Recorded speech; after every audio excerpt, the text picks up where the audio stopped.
మనోజవం మారుతతుల్యవేగం జితేంద్రియం బుద్ధిమంతం వరిష్టాం వాతాత్మజవానరయూతముఖ్యం శ్రీరామదూతం శిరసా నమామి.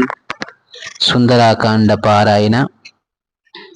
ధర్మాత్ముడైనటువంటి హనుమంతుడు మహేంద్ర పర్వత పాదం వద్ద నిలిచి మొదటగా సూర్య భగవానుడికి, ఇంద్ర భగవానుడికి, వాయు భగవానుడికి, బ్రహ్మదేవునికి అంజలి ఘటించాడు.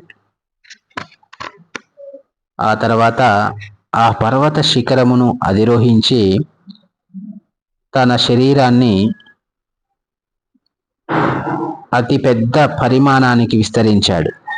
తన హస్తములతోనూ పాదాలతోని ఆ పర్వతాన్ని దొరకబుచ్చుకుంటూ అసంకల్పితంగా తన పాదముల కింద అనేక హరిణములను చిదిమివేశాడు.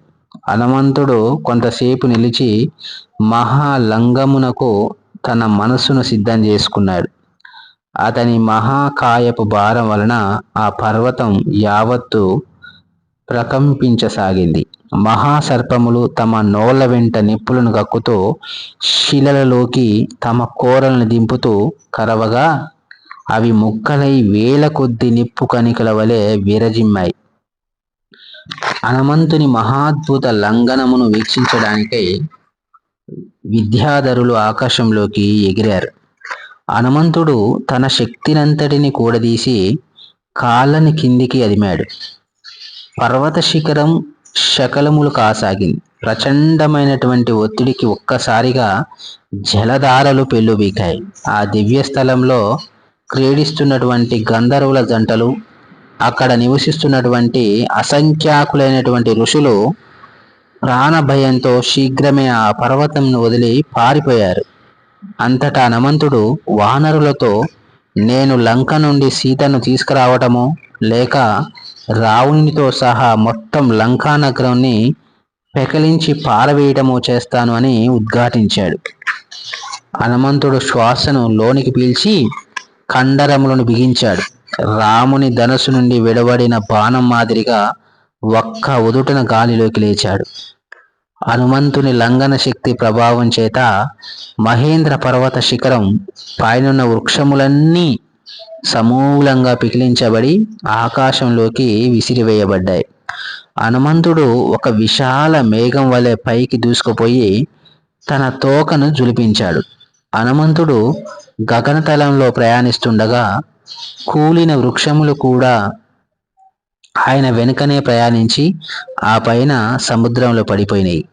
ఆ వృక్ష శాఖలకు చెందిన రంగురంగుల పుష్పములు రెపరెపలాడుతూ క్రిందికి రాలి నీటిపై చల్లా చెదురుగా వ్యాపించి ఒక రమణీయమైనటువంటి దృశ్యాన్ని కల్పించాయి.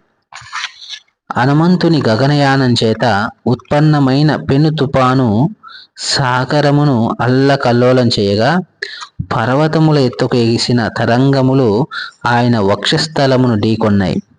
సముద్ర జలముల మీద హనుమంతుని నీడ 240 మైళ్ళ పొడవున 80 మైళ్ళ వెడల్పున ఆక్రమించింది. వాయుమండలంలో ఆయన ప్రయాణం చేస్తున్నందువలన ఏర్పడిన శూన్యావరణ ఫలితంగా పరిసర మేఘములన్నీ ఆయన వైపు మళ్ళాయి. హనుమంతుడు మేఘ సమూహముల వెనుక దాగుడు మూతలాడుతూ చంద్రుడిని పోలి ఉన్నాడు. వాయుదేవుడు పితృవాత్సల్యం చేత చల్లని గాలులను వీస్తూ సూర్యకిరణ తాపం ఆయనకు సోకకుండా జాగ్రత్త తీసుకుంటూ ఉన్నాడు. నింగికెగిసిన హనుమంతుడిని చూసి సకల జాతులకు చెందిన ప్రాణులు ఆయనను వేణోళ్ళ కొనియాడారు.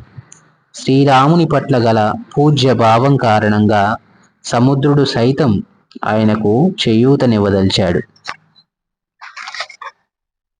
శ్రీరాముడు ఇక్ష్వాకు వంశం నుండి వచ్చిన వాడవడం వలనను రాముని పూర్వీకుడైన సగర మహారాజు సముద్రపు సరిహద్దులను విస్తరించి ఉన్నందున ఆయనకు సహాయం చేయడం తన విధిగా సముద్రుడు భావించాడు. పూర్వం రసాతలాది అధోలోకముల నుండి భూమికి ప్రయాణించే రాక్షసుల గమనమును అవరోధించడానికై ఇంద్రుడు మైనాక మహాపర్వతమును సముద్ర మధ్యంలో నిలిపాడు. ఇప్పుడు హనుమంతుని కోసం ఒక విశ్రాంతి స్థలమును సమకూర్చడానికై మైనాకుడిని నీటిపైకి రావాల్సిందిగా సముద్రుడు ఆదేశిస్తాడు. అయితే ఆ మహాపర్వత శిఖరం సముద్రంలో నుండి ఆవిర్భవించడం చూసిన హనుమంతుడు దానిని ఒక అవరోధంగా భావించి తన వక్షస్థలంతో దానిని క్రిందికి కుమ్మాడు. హనుమంతుని బల పరాక్రమములను అభినందిస్తూ మైనాకుడు మానవ రూపంలో తన శిఖరాగ్రంపై నిలిచి, వాయునందన, నా శిఖరంపై నీవు ఒకంత విశ్రమించి తర్వాత నీ ప్రయాణం కొనసాగించవచ్చు. నీకు ఈ సహాయం అందించడం ద్వారా నీ తండ్రిని ఆరాధించబోతున్నాను కనుక దయచేసి నా ఈ వినమ్ర సేవను అంగీకరించు. సత్యయుగంలో పర్వతములన్నింటికి రెక్కలుండేవి. మేమంతా పలువురు గరుత్మంతుల వలె ఆకాశంలో ఎగురుతూ ఉండేవారు. అయితే మేము భూమిపై కూలి సర్వ విద్వాంసునకు కారణమవుతామని దేవతలు ఋషులు భయపడ్డారు.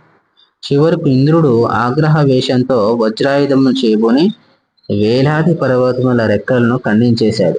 అలాగే ఇంద్రుడు నా మీద కూడా దాడి చేశాడు. అయితే వాయుదేవుడు నన్ను తన బలంతో సముద్రంలోకి త్రోసి నన్ను ఆదుకున్నాడు. అలా నా రెక్కలు దక్కాయి.